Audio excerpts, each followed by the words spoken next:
Sri Krishnarpanam Astu Shubham Bhuyat Vasudeva Sutam Devam Kansa Chanuramardanam Devaki Paramanandam Krishnam Vande Jagadguru.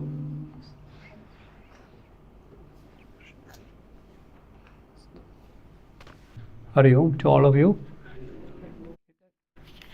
There is one question received last week. It's a bit of a long question, so I'll just read it first. I feel very uncomfortable about this aspect of Mahabharata. Help me to understand this. Polyandry, meaning Draupadi, one woman married 5 brothers. Polyandry, especially among brothers, goes against cultural and moral boundary. So why Krishna didn't strongly oppose to it? Arjuna is his best friend. Why must Pandavas accept it blindly? If the answer is to honor their mother's words, I agree, honoring mother's word is a good deed then and now at present. But Kunti gave that command without looking what the gift is. First, when Arjuna brought his bride back, he just said to mother, "Look what I brought," and she didn't turn around. She just said, "Whatever you have, share it among your brothers." Okay. Arjuna could easily clarify it, and Kunti could have withdrawn or modified her words. The core issue is not polyandry, the idea of 5 brothers sharing a wife in a household. In traditional Hindu family, a sister-in-law is treated with some respect as a mother. Relationship between sister-in-law and brother-in-law is sacred. Krishna did not glorify polyandry, but he neither strongly condemned nor called it adharmic. Gita itself stays silent on this specific issue. Gita just focuses on Arjuna's battlefield crisis. Gita doesn't bother about the past decision made by Arjuna. What is Gita teaching us here? We must follow mother's command even though it is an adharmic.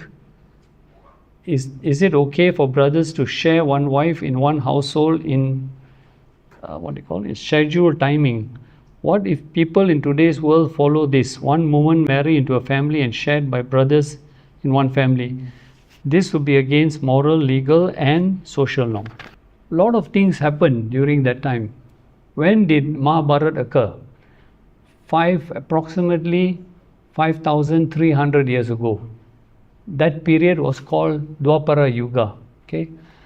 First of all, let's ask ourselves the question, yes, the practice by today's standards, polyandry is not at all allowed, encouraged, even by law also, and by moral standards. So why didn't Krishna stop this practice of polyandry? So we must understand one thing. Today also a lot of wrong things are going on, isn't it? There's murder, there's robbery, there's scams, there's cheating. So many wrong things are going on. Where is Krishna? Is he going to stop everything? So what is the message of the Gita? If we go to chapter 18 verse 63. Go to chapter 18 verse 63. There Krishna has completed giving the whole knowledge to Arjuna. And what does he say after giving him all the knowledge? In verse 63, thus the knowledge more secret than all secrets has been imparted to you by me. Reflect on it fully, then act as you wish. So God never interferes with our actions. Whether we do right actions, whether we do wrong actions, there is no interference from God because He has given us the free will to decide which practice we want to follow. So this is the most important thing we must understand. Why Krishna did not criticize. There were so many other things going wrong at that time. The Kauravas were persecuting the Pandavas, but Krishna never intervened. He never stopped them. And that is if we look at it from the standpoint of the Gita. But let's go back again 5,300 years back and understand that there were many practices which were going on at that time, which are today not sanctioned, not allowed. Example, sati, the practice of sati, whereby the wife, when the husband passes away, she throws herself on the funeral pyre and burns herself up. In those days it was accepted, but nowadays such kind of practices are disallowed, are not even thought about also. So many practices have been mentioned in the scriptures. They say that during the time of Dwapara Yuga, there were many practices, but in Kali Yuga, they have what we call forbidden such practices. So even a lot of issues we can go back and discuss, so many things that were happening. At that time, it was culturally accepted, it was an acceptable practice, but today it is not. So we must not, judge the mentality, the situation, the customs during those time and bring them forward and say they were wrong. Yes, they were wrong, but the question is, they were at that time allowed practices. So what we need to do first is understand that today all these practices are disallowed. Even the king had how many wives? Many kings had 3 wives, 4 wives, 5 wives. Of course, nowadays there are no more kings in India, but such practices are no more allowed in Hinduism. Only 1 wife is allowed. So we have to understand in present times what we are going through, Kali Yuga, what are the allowed practices.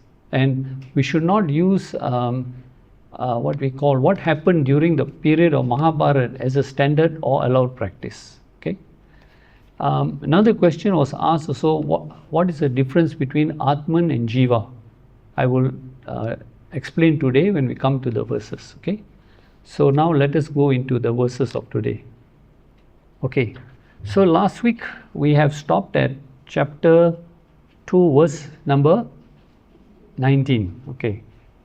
Now we are now going through some of the most profound verses in chapter 2, which is from verses 11 to verse 25, where Krishna reveals the nature of the soul, the Ātman. Okay, you can call it soul, you can call it Ātman, you can call it pure consciousness, they all mean the same. And Krishna has given us several pointers to compare the difference between the Ātman and this gross body. What did Krishna say about Ātman? It is eternal. We know the gross body is not eternal. The Ātman is non-changing, it is changeless, whereas the body goes through several changes. The Ātman is all-pervading. The body can only be in one place at one time. The Ātman is not subject to time and space constraints, okay? Because it existed before, it exists now, and it will continue to exist. But we cannot say the same about the body. And it is also not subject to space constraint, meaning it is all-pervading, whereas the body can be only in one place. And finally, in last week's verse, he explained to us that the Ātman is the non-doer, the akarta. Karta means doer, akarta means non-doer. Non-doer means it doesn't perform any actions, nor does it cause the body to perform any actions. It does not motivate us to perform any actions. Since it does not perform any actions, it is also the abhokta. Bhokta means the enjoyer or the fruits of the action. So the Ātman does not take any punyam or papam at all. Okay. Now, so many pointers Krishna has given us to contemplate on the nature of the soul. What is the purpose of giving us all these qualities of the soul? It is for us to contemplate on these verses 11 to 25. We take the meanings, that we extract the nature of the soul, changeless, eternal, consciousness, all-pervading, and we need to constantly reflect on this nature of the soul. How long should we reflect on it? That's why Ramana Maharishi wrote a text known as Who Am I? So he encouraged all the spiritual seekers to keep on questioning yourself, who am I in reality? And these pointers help us to remind ourselves that we are actually the soul, the consciousness, and not this body. Now, what happens when you operate from the level of consciousness? When you consider yourself as the Ātman and not this body, then every transaction done by the body, there is no punyam, there is no papam. And therefore you escape the cycle of birth and deaths. But the minute you say, I am this body, I am doing this action, I am doing this, I am doing that, then you are accruing the punyam and papam and you have to take repeated births. But this understanding is not very easy. It is going to take us a long time. So, but we cannot stop. We have to keep on reminding ourselves.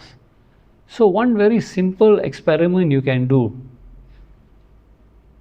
If tomorrow somebody praises you, right? Somebody praises you. If you can have that attitude and stand back and say, who is being praised now? Is it the body or the soul? The body is being praised. So if you have that mental attitude to stand back and say, I am not being praised, the body is being praised, I am the soul. What is the end result? If you can have this attitude, what is the end result? You don't get carried away, you don't get arrogant, right? So you remain as a witness. Whatever is being said about the body. At the same time, when somebody criticizes you, insults you, you say, Aham Atma Asmi. Who is being criticized? The body. Who am I? I am the soul. So therefore, my mind remains at peace. If we can keep on experimenting this way, anytime something happens to us, we can take a step back and say, Aham Atma Asmi. Aham, I, Asmi, am Atma, the consciousness. I am not this body, I am the consciousness. So we attain a more peaceful mind. So this is the most important thing we have to keep on reminding ourselves. Okay. Now we come to verse number 20, where Krishna gives us more qualities about the Ātman. And notice the word Ātman is never used. In verse 20, to describe the Ātman, what word is used? If you look at the third line of the Sanskrit text, Ayam. Ayam means either he or this. So Ātman is never directly identified. The reason being is that they want us to think carefully. When Krishna says, he is never born, he never dies, we have to ask ourselves, what is this he? Is it the body? But then he says, he never dies, so it cannot be the body. So it has got to be something beyond the body. So what does he say here in verse 20? He is never born, nor does he ever die, or having once come into being, will again cease to be. He is unborn. Again, more pointers given here. He is eternal, he is changeless and ancient. Even though the body is killed, the soul, he is not slain. So he uses the word he, meaning I am. So what does he say? Na jayate. Na jayate means the soul does not take birth. Only the body takes birth. So the soul does not have a date of birth. Na mriyate, it does not die. It does not have a date of death. No birth certificate, no death certificate. You cannot celebrate the birthday for the soul because we do not know when the soul even came into existence. So the thing is, the soul is consciousness, is everywhere. The body is limited. Okay. Now, the soul is known as the causeless birth. There is no. If you ask now, the soul, how did the soul come into existence? The soul is said to be causeless. There is nothing that caused the birth of the consciousness or the Ātman, right? Whereas for the body, what is the cause of the body being born? Why does the body take birth? Huh? Because of karmas. The karmas is the reason why you take birth. So again, if we look at our structure of our body, last week we discussed our body actually has got three parts. One is the gross body, which is called the Stula Sharira. That is cremated at time of death. But what leaves the body is the Sukshma Sharira, which is your subtle body, which is your mind, your intellect, etc. And your Karana Sharira, which is your causal body. What is causal body? Every action that you do, there is an imprint that goes into your causal body. So your causal body contains all the imprints of your actions, all your karmas are contained there. Every action you do, punyam or papam, is imprinted into the causal body. So why is it called causal body? It is the very cause of your next birth. So at point of death, what happens? The gross body is burnt, the subtle body and the causal body depart from the body, and they find the next suitable body to take birth again. They occupy the next body, which is in accordance to what is stored in your Karana Sharira. How many punyams you have to settle, how many papams you have to settle. Since the soul does not do any action, it has no karma, it has no cause to take birth. And if it doesn't take birth, it doesn't die. So now we try to understand what is the difference between Jiva and Atma. Okay? For that, we go to a very famous portion of the Upanishad from Mundaka Upanishad, and it is also given in the Svetashvatara Upanishad. This beautiful allegory or analogy describes the story of two birds on a tree. So, this portion of the Upanishad tells us there are two birds on a tree. The tree represents our body. One bird is the Jiva bird, the other bird is the Ātman bird. Both are in this body. The Jiva bird, what does it do? It hops from tree to tree to tree. It hops from the branch to branch to branch, and it eats the fruits of the tree. Very interesting the way they put it. The Jiva bird hops from branch to branch and eats the fruits on the tree. Sometimes the fruit is sweet, sometimes the fruit is bitter. Okay? And the Ātman bird, what is Ātman bird doing? It is just sitting there and it is observing the Jiva bird. It does not disturb the Jiva bird, it just watches what the Jiva bird is doing. Now, what does this tell us? The Jiva is the limited consciousness in this body. All of us have our own individual Jivas. How do we understand this? Supposing there's one sun that is shining, you put 100 mirrors on the ground, how many reflected suns do you have? 100. That reflected sun represents the Jiva. Okay? The Ātman is the sun, is known as the sun because there is only one Ātman. So there is no one Ātman for you, one Ātman for me. But Jiva, there are many Jivas. So what does it mean by the bird, the Jiva bird? It hops from branch to branch and eats the fruit. Sometimes it is sweet, sometimes it is bitter. It means that the Jiva bird goes through all kinds of pleasant and unpleasant experiences. And as a result of these pleasant and unpleasant experiences, it has to take birth after birth after birth.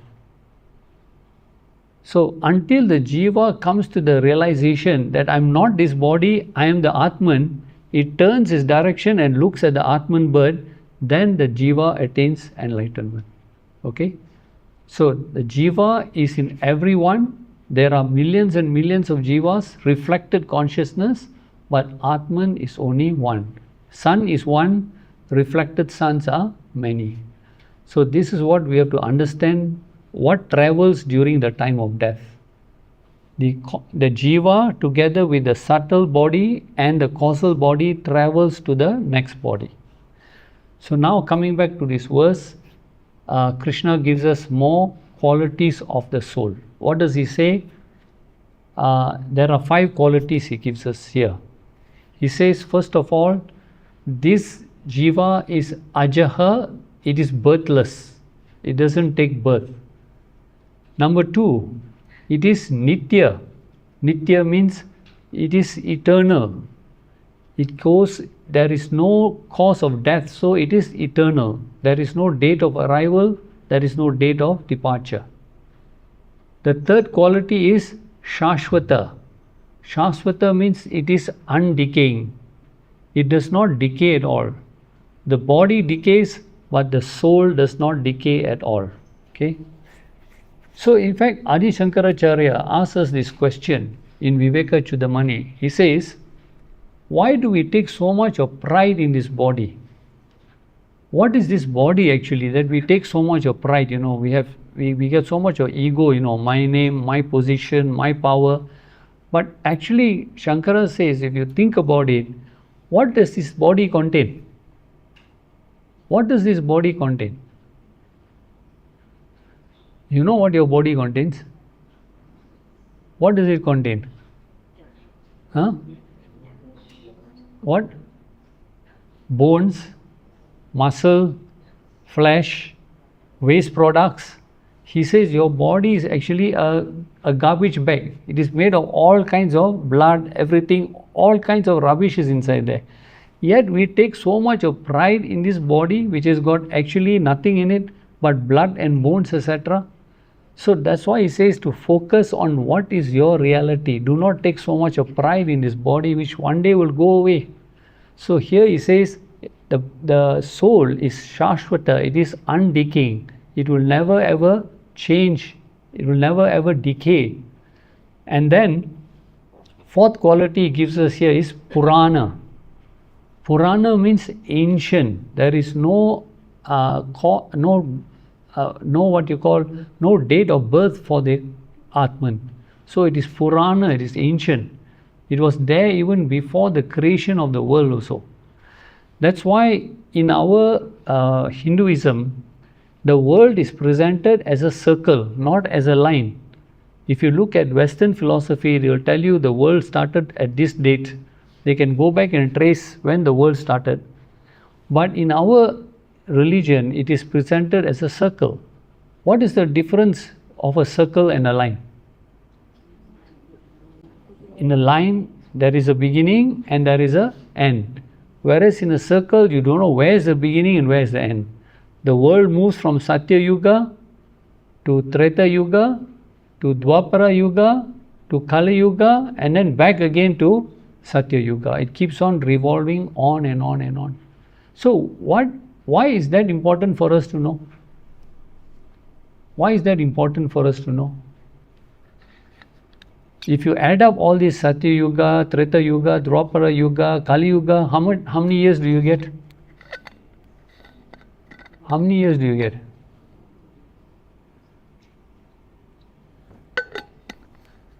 Kali Yuga is how many years? Huh? How many years is Kali Yuga? 432,000 years. How many years have we passed in Kali Yuga? Huh? About 2,000 years. Okay, that means you still have a long way to go. Okay, so before Kali Yuga is what? Dwapara Yuga. How many years is Dwapara Yuga? You take 432, you add 432. It is 864,000 years. Then you go back one more Yuga, that is Treta Yuga. That's about 1,296,000 years. Then you go back to Satya Yuga, which is I think approximately 2 million something. So if you add up all this, the 4 yugas total 4,320,000 years. So you say, well, what is all this? This is not mathematics class, right? What are we trying to understand here? One circle is 4,320,000 years. But what is the message to us? What should I learn from this? What is the message from this? Huh? If you have been going round and round and round, how old are you now? Just ask yourself. You are still here. You were there in many yugas back. You were still going round and round, and you're still here. That means how many million years you have been circulating round and round and round. So now the question you have to ask yourself is what? Huh? How do I? How do I get? You cannot. Can you stop this cycle? So our question is, how do I get out of this cycle? That is what we want to know. You cannot stop this cycle. That's why he says it is Purana, it is ancient. The soul has been going on and on and on. So our question we want to ask is, how do I get out of this? And what is the answer? Huh? What?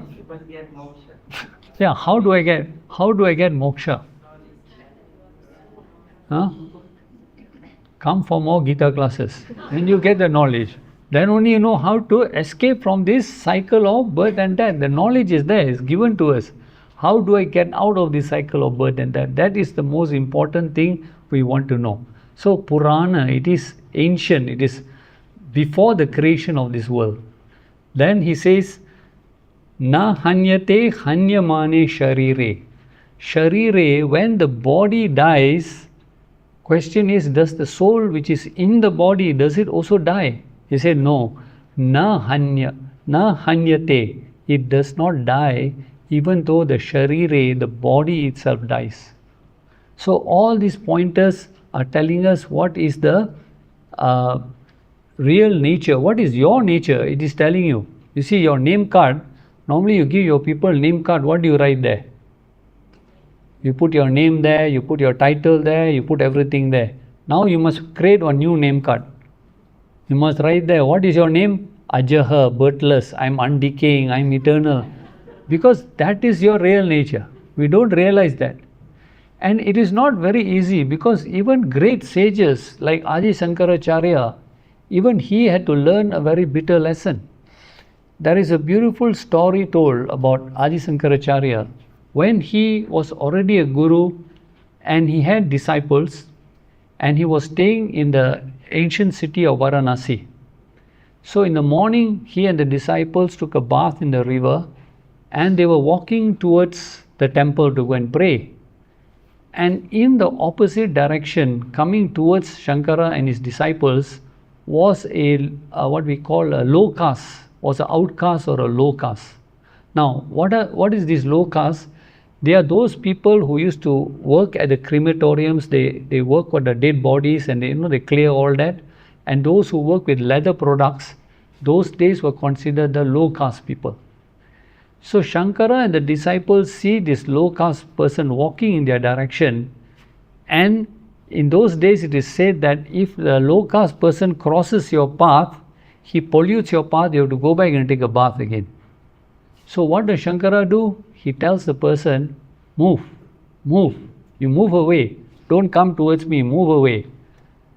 But this low caste person, it is said in the story that was actually Lord Shiva come in this face of a low caste person to teach Adi Shankaracharya a lesson.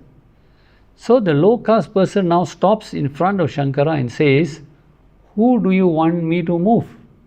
Do you want me to move this gross body away from you, or do you want me to move the eternal soul, the all-pervading consciousness away from you? And that shocks Shankara. He's really totally shocked. He doesn't know how come such a low caste person has got such high knowledge. And then he realizes that this is not an ordinary person, and he has made the biggest mistake. So he bows down, touches the feet of the low caste person and says, in Sanskrit he says, in English the translation is, whether you are a low caste person or whether you are a twice born, Dvija. Dvija means a twice born. Twice born is one who is the first birth we take from our mother's womb. That is the first birth. A person who is said to be a twice born is when he goes to the Gurukul, attains the knowledge, and the Guru gives him the string to wear. So then you become a twice born. So Shankara says, I don't care whether you're a low caste or whether you're twice born. To me, you're a guru because you have realized the truth. And then that low caste person turns into Lord Shiva, blesses him and goes away. So even a great personality like Adi Shankaracharya also had very much difficulty to understand that to see the pure consciousness in everybody and not see the body. And this is the bitter lesson that he learned. So it is not easy for us, but these are the verses that help us to concentrate on what is the soul. And if you notice this verse 20 also, can you notice what is the difference in this verse? What is the difference in this verse 20? What is the unique thing about this verse? Huh? The meter changes. You see, I told you there's a normal meter in the verses of the Gita. It's 8 syllables times 4 lines. If you notice this, it has changed to 11 syllables in 4 lines. Because Ved Vyasa wants to alert us about this. He has given us all the qualities of the soul condensed in this verse. And if you notice many times when obituaries appear, this verse 20 or 22 will appear. These are very famous verses in the Gita. So it is a bit of a long, different type of recitation. Na jayate mriyate va kadachin nayam bhutva bhavita va na bhuya ajo nitya shashvato yam purano na hanyate hanyamane sharire. It's a different type of recitation. 11 syllables in 4 verses to emphasize that this verse is a very important verse. Okay. So now that brings us to the next verse 21. Now, in this verse 21, Sri Krishna wants to establish that one who is absorbed in the state of supreme consciousness, living his life as he is the soul and not this body, what is the result of such a person? What is his thoughts? What is the result of such a person? So he says here, Enam, again the word Ātma is not used. Now they changed the word to say, if you look at the second line with the Sanskrit text, the word Enam is used. Enam means again this, meaning the Ātman. So Enam reflects the Ātman. So how does one come to know about the nature of Ātman?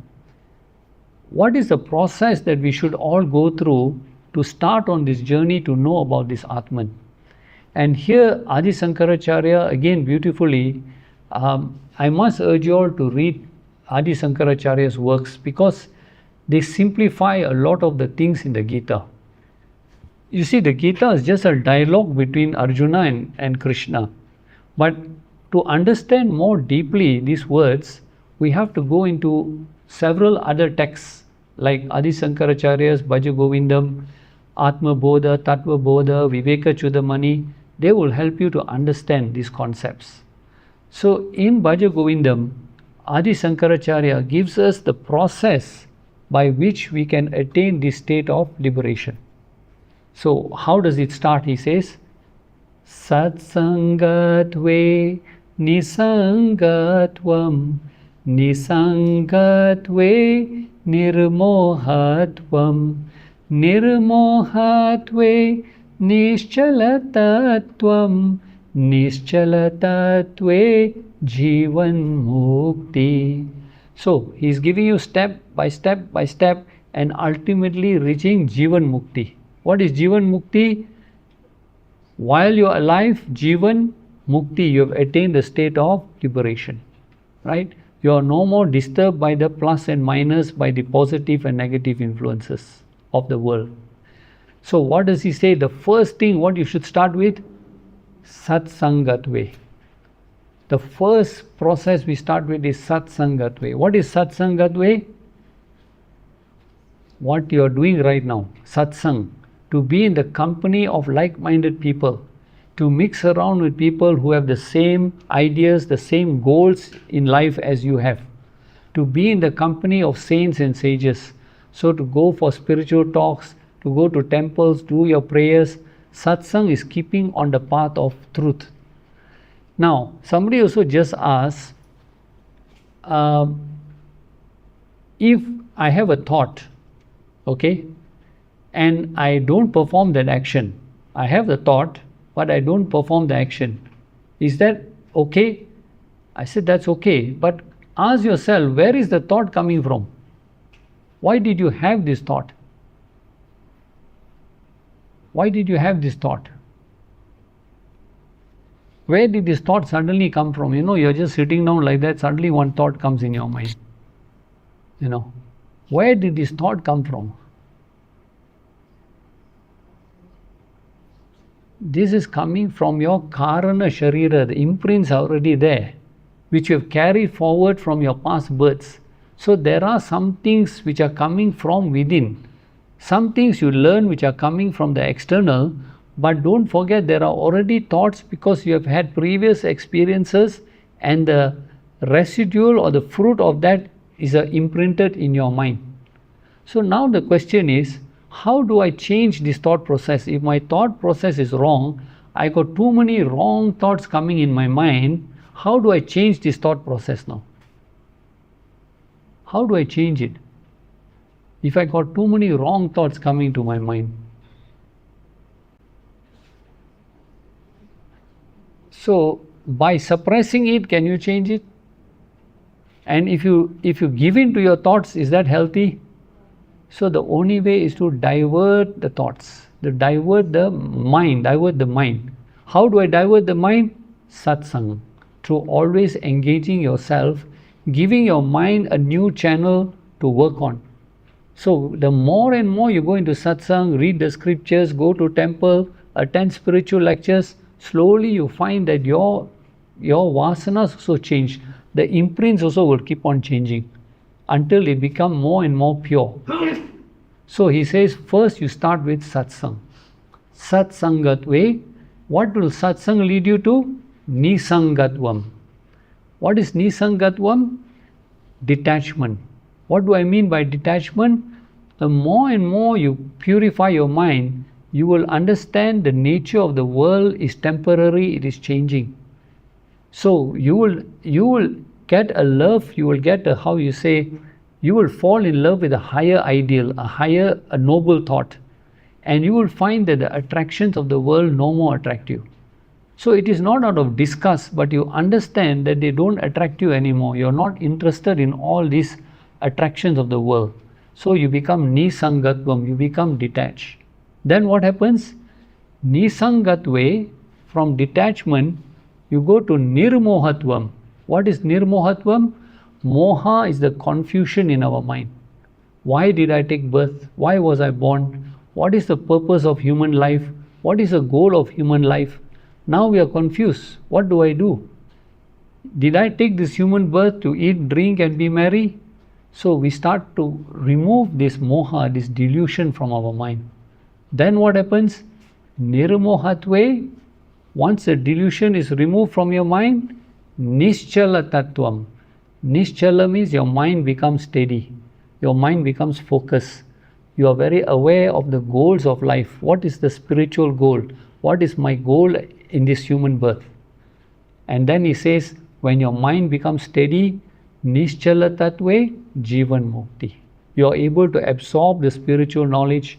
You are able to absorb the righteous way of life, and then you will reach jivan mukti, liberation while you are living. So therefore, he says, to understand the nature of Ātman, we have to go into satsang. Satsang is our main starting point. The more and more we engage on the righteous path, we will slowly cleanse the dirt from our mind. So he says, that person who knows the truth now, okay? Now, what does he say here? He says in verse 21, O Partha, how will the man who knows this soul to be imperishable, eternal, unborn, undiminishing, slay anyone or cause anyone to slay? So here again we have to understand. Krishna is saying the person who understands that the soul is not the one doing the action, So the soul is not doing any action. The soul, when he says slay anyone, means what? Here he is using language of the battlefield, but slay anyone means the soul does not perform or commit any action. Now we have to ask ourselves, if the soul doesn't perform any action, doesn't cause me to do any action, then why am I doing all these actions? Is the body able to perform actions? The body is made of matter. Is the body able to function? Yes or no? The body is matter. The body cannot function on its own. It is lifeless, right? So what is giving life to the body? The soul. Okay. Now soul is giving life to the body, but why is the body performing this action or that action? Because of the gunas, the three gunas. So the soul is not doing anything. The three gunas are what you call influencing the body to perform action. The soul does not slay, means does not perform any action. Number one. Number two, it does not cause anyone to slay. It does not motivate anybody to do any actions.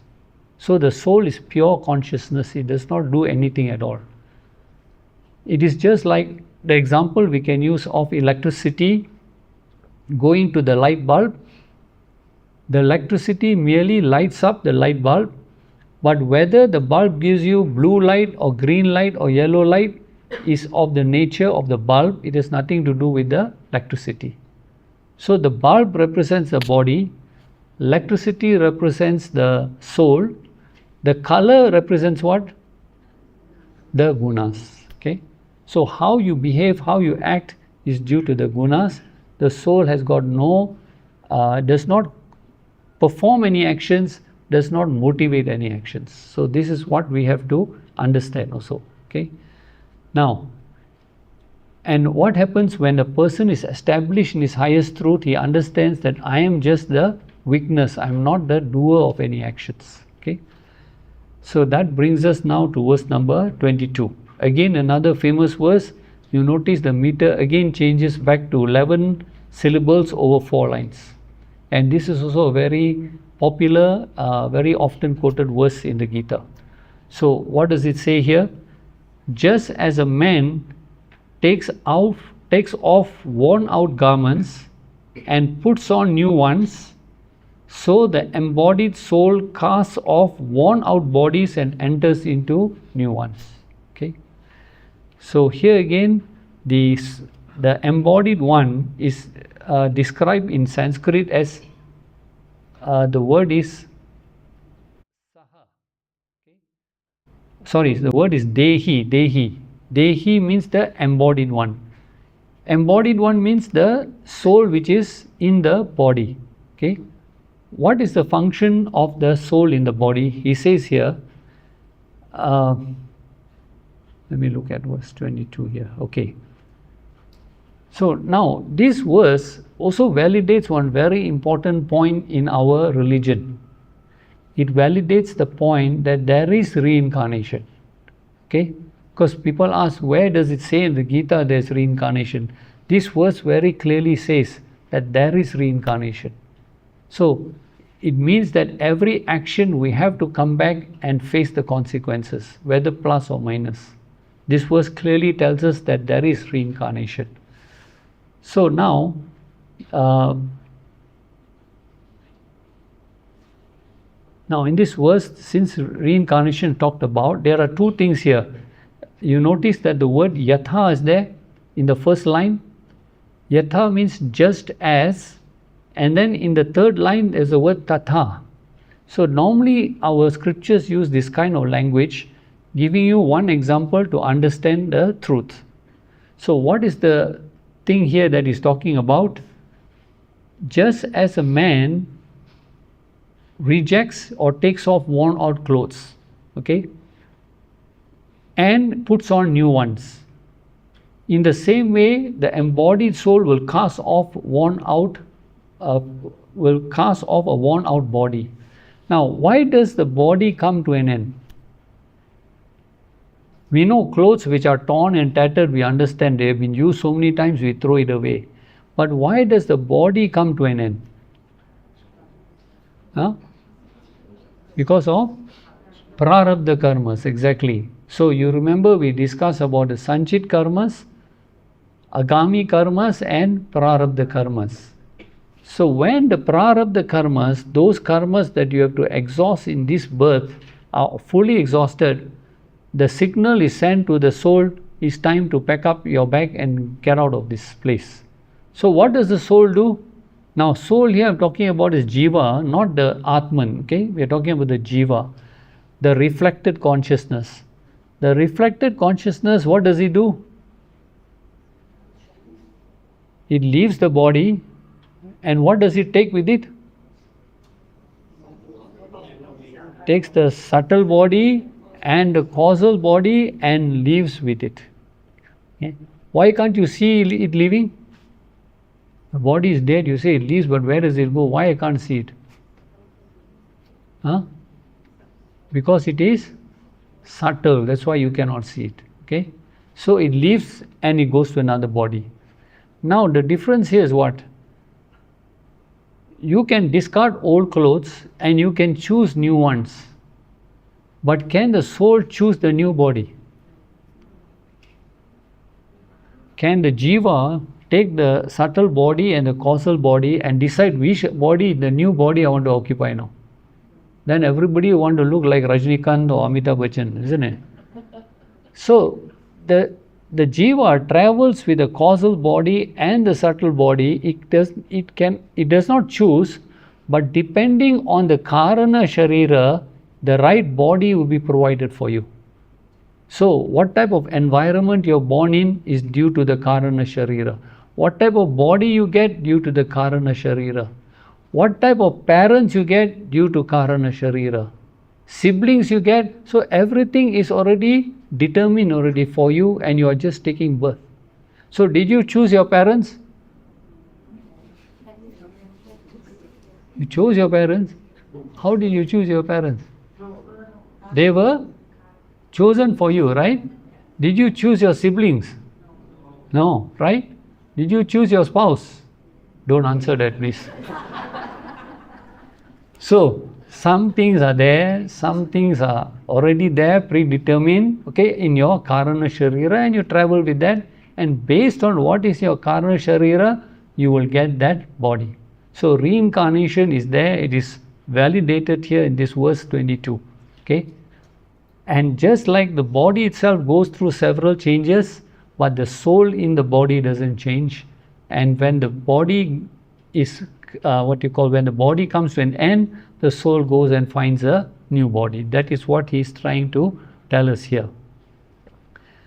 And that all depends when the prarabdha karmas come to an end. So what is Krishna basically trying to tell Arjuna? That you cannot decide who is going to live or die on this battlefield because it's the prarabdha karmas. So we have to understand one thing. When the prarabdha karmas come, there is time for the body to go. We do not decide. So what is telling Arjuna? You just have to carry on your duty. What is your duty? You cannot decide who lives or dies. But when the time comes for death, there has got to be a cause for destruction. So if we go to that other very beautiful verse in chapter 11, go back to chapter 11 verse 32. Everything that is happening has got its karmic effect. So what is the role that we play? Chapter 11 verse 32. 216, okay. 216. So look at this beautiful verse. Look at the last line in verse 33 of the Sanskrit text. Here he is telling Arjuna, who is standing on the battlefield, he is telling him, Nimitta matram bhava savya sachin. Savya sachin means left-handed archer, because Arjuna could shoot arrows from the left hand and from the right hand. He was such an expert archer. So he is telling him, It doesn't matter whether you shoot from the left hand or right hand. The soldiers who are standing there, they are going to die anyway. Their time has come, their prarabdha karma is done. Why do I need you, Arjuna? That's why he says, Nimita matram bhava. Bhava means, may you be Nimita matram, an instrument in my hands. And that is a very powerful message to us. That means we live our lives according to an instrument in the hands of the Lord. We don't dictate anything. With that attitude, when you live your life as an instrument in the hands of the Lord, all your actions become pure. So, people question, when you say you live your life as an instrument in the hands of the Lord, then who is deciding what action to do? Then do we have free will? You say just live your life as an instrument in the hands of the Lord. Do I have free will then? So what is my free will for then? If I live my life as an instrument in the hands of the Lord, then what is my free will? Huh? What? So you have free will to choose the right action or the wrong action. That lies in your hands. So if you choose the dharmic action, you align yourself with the will of the Lord. And if you choose the adharmic action, that means you go against the will of the Lord or the scriptures. So here Krishna is telling him, because Arjuna was saying, these people will die, this will happen, I will be the cause of their death. No, you are not the cause of the death. You are just an instrument in my hands. You just do your duty and shoot the arrow. Where it will go, where it will land, who gets hit with the arrow, that is already predetermined. So this tells us that as long as we live with that consciousness that we are an instrument in the hands of the Lord, all our actions become pure. Okay. Now one question I also want to ask you all, if consciousness is everywhere, right? We say Ātman is everywhere. It is in our body. Because Ātman is in our body, we can move, we can talk, we can see, we can move our hands. That same consciousness is in rocks, in trees. Why don't they move? Huh? Don't have what? No, they have Sukshma Sharira. They have. If you talk to plants, they can respond. Right? They don't have intellect, is true, but what is more important?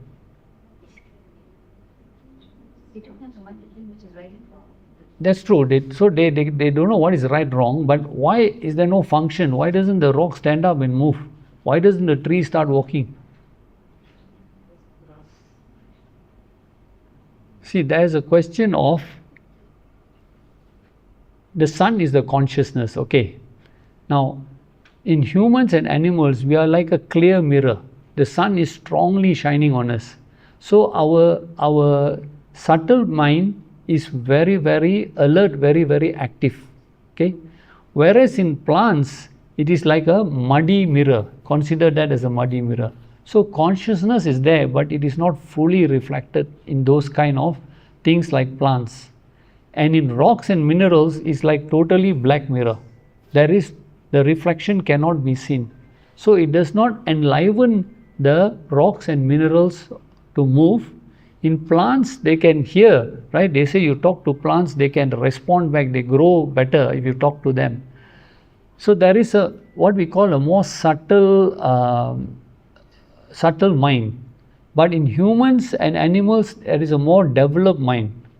So the thing is, consciousness is everywhere, but because of the mind, intellect is very subtle, very underdeveloped, that's why they cannot express themselves. So we must understand this. Consciousness is everywhere, but depending on the equipment, there is no way they can express themselves. Okay? So that's for plants and rocks and minerals. Now we come to verse number 23. Okay? Yes. Mineral. They also don't have karmas to settle. No, they have. They do. They do. You see, okay. Okay. So now you see, we are talking about, okay, let's talk about animals first. They are born as an animal, why? Because they have karmas to settle, right? The only thing is they cannot choose to change in that lifetime. That means whatever, right, that lifetime, whatever they've been given, they have to finish. So even as a rock, you still have karmas to settle. That means you exist until the karmas are finished. That's what I meant. Yeah. Active participation in correcting your karma. You cannot. So you just live your life until the karmas come to an end, then you move to a higher level. Then from a rock you become something else, from that you become something else, right? So in fact last week somebody did ask me, why is, if Ātman is only one, why is the human population increasing so much? If consciousness is only one, how come the human population keeps on increasing? Now we are up to 6 or 7 billion, the population. So where are all these extra bodies coming from? Huh? Mind? Where are all these extra bodies coming from? Because let's say we start with 1 million population, these people commit karmas, they come back, is 1 million population. How come from 1 million became 7 billion? Right? From the lower form, from plants became insects, insects became animals, animals became finally human being. So we mustn't forget that in the total creation, all are jivas there. They're all going through transformation. So step by step, the lower forms are moving to higher forms. And the higher forms, either they keep on rotating around as human birth, or they attain liberation, they get moksha. Okay? Yes? And the higher form go back to Can. Yes, you see, if you keep on doing evil acts, you go down and down and down again. Okay? That's why Adi Shankaracharya said in Viveka Chudamani, I think I said this in one of the previous classes, what are the 3 most important things in life to attain? You remember? Huh? What? Human birth. Human birth is number 1. Number 2?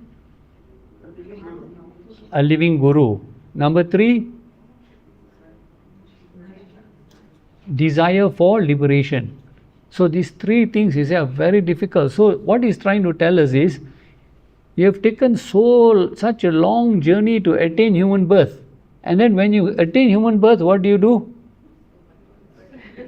You behave like an animal, then you go back again. Right? It has taken us so long just to come here, just to attain this pinnacle of God's creation, because He's gifted the human birth with an intellect to make a change in our lives, to attain moksha. That is our golden chance to do it. So He says, don't waste that. That's why Bhaja Govindam is a very powerful message, 30 verses. It is called the hammer. It's called like a hammer, it hammers human beings to wake up and realize your full potential. Don't become like an animal and fall back into lower life forms. Right? Yes? One more question. Yes. How do you know who is your guru? How do you know How do you know who's your guru? You see, when the time is ready, when you're ready, the guru will come into your life. You don't have to worry or stress about it. When your mind is ready, seeking answers, you see, sometimes the guru comes in your life, but you are not interested in all this knowledge and all that. So even you might meet the best guru or the most knowledgeable guru, but you are not ready for it. So the time when you're ready, your mind is really seeking, hungry for knowledge, the right guru will come into your life. You will know it, You don't have to worry about it. So in chapter 4, verse 34, the definition of a guru also is given there.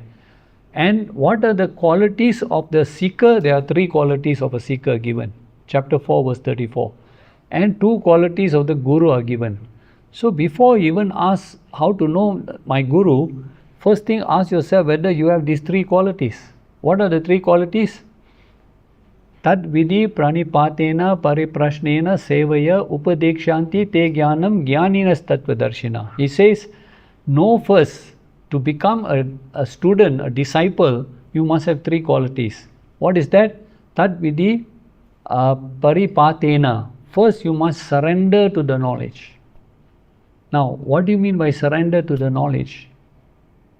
You must first have believed that the knowledge is correct. You have full faith that that knowledge is right. And if you think that the knowledge is wrong, what should you do?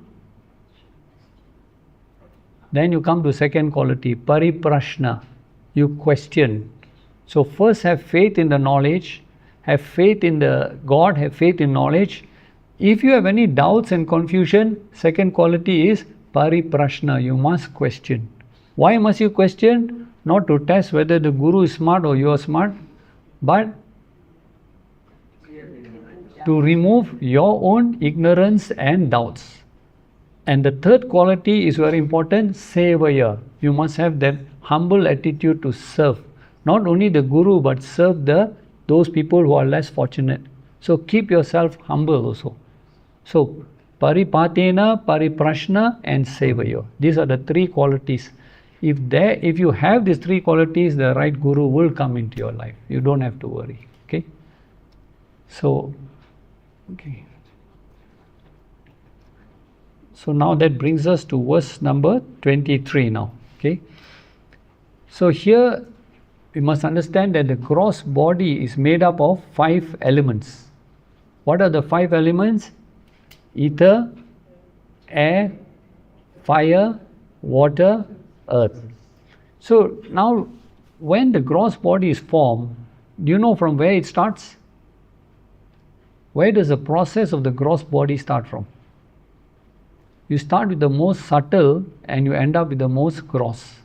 So the first thing, in fact this is why, explains also, why do we use fire when we do arti? Why don't you use water? Why don't you use earth? What is the significance of using fire during arti?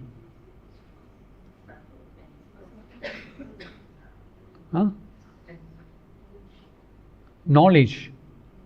You see, when we talk about manifestation of a human being, the first is a very subtle element. Among the 5 elements, which is the most subtle? Ether. Ether is space. Okay, the most subtle. From space comes air. The next grosser element. Then from, okay, can you see ether? Can you see space? No. Can you see air? No. After air comes what? Fire. Fire is the first manifestation of that creation coming into being. So from ether you can't see, air you can't see, the first manifestation is fire. So fire represents that unmanifested coming into manifestation. And after fire comes water, after water comes earth. So these are the 5 elements that make up the gross body. Okay? And here what Krishna is saying here, this gross body, although it is made of the 5 elements, but it can be destroyed, right? Fire can burn it, weapons can cut it, but what about the soul? He says in verse 23, weapons cannot cut it, nor fire burn it. Water cannot drench it, nor can wind make it dry. So the 5 elements can only affect the gross body and not the consciousness, which is not made of any 5 elements. It is beyond the 5 elements. Okay. So when we come back next week, we will take up this verse 23, 24 and 25. Up to verse 25, the discussion about the soul ends, and then from verse 26, Krishna will start a new topic. Okay, urging Arjuna to fight the war on a different viewpoint. Okay, so we'll come back. Yeah, sorry. Yeah, next week, before I forget, it is a long weekend holiday. So do you all still want to have the class? Can I have a show of hands? Do we have? Okay, we have enough people, so we'll carry on. Yes, sorry, you wanted to say something? Yeah. Sorry, if I'm going a bit long-winded, please stop me. The first thing that we mentioned was the question that was asked by Sankhya regarding the polyandry. Yeah. That's something that disturbed me. First read Mahabharata, and later on I read elsewhere, and I can't quote where at the moment, but they said Draupadi was just an instrument used as a divine plan for the Kurukshetra to take place. Actually, the story goes to why did she get 5 husbands? In the previous birth, it seems she prayed to Lord Shiva. She said to give, she wanted a husband with 14 qualities. So Lord Shiva said, I can't give you one husband who has 14 qualities. Impossible. So he said, then she said, no, she insisted. And 5 times she said, I want a husband, I want a husband, I want a. So be very careful when you ask for husbands. So when she repeated 5 times, he said, okay, look here, I'll give you 5 husbands. So in the next birth, she had to come back and get these 5 husbands to, to burn up the boon that she had asked for. So that also is another reason why Krishna did not interfere, because he knew that that is a boon that she had asked for, and that is what she is getting now also. Right? And So, yeah. An ordinary person actually grows from Right. Right. other- Correct. She's a special person Yeah. with a mission. Correct. So, She married all 5 ones as a form of a bond. bond, yeah, She right. keeps them all Together. True. for a single cause. Right. And when the whole thing is over, everybody was celebrating. So, oh, Draupadi has got a revenge and everything. So then Krishna says it's not revenge for Draupadi that Kurukshetra war took place. It is for the Dharma to be established. And she was the instrument of that. That's why sometimes we mustn't take the stories too literally. The most important is get the knowledge of the Gita and how do I apply in my life, as I said, to get out of this cycle of birth and death. That's what our focus should be. Okay? And with the prayer, Vasudeva Sutam Devam Kansa Chanura Mardanam Devaki Paramanandam Krishnam Vande Jagadgurum. Thank you. Hari Om.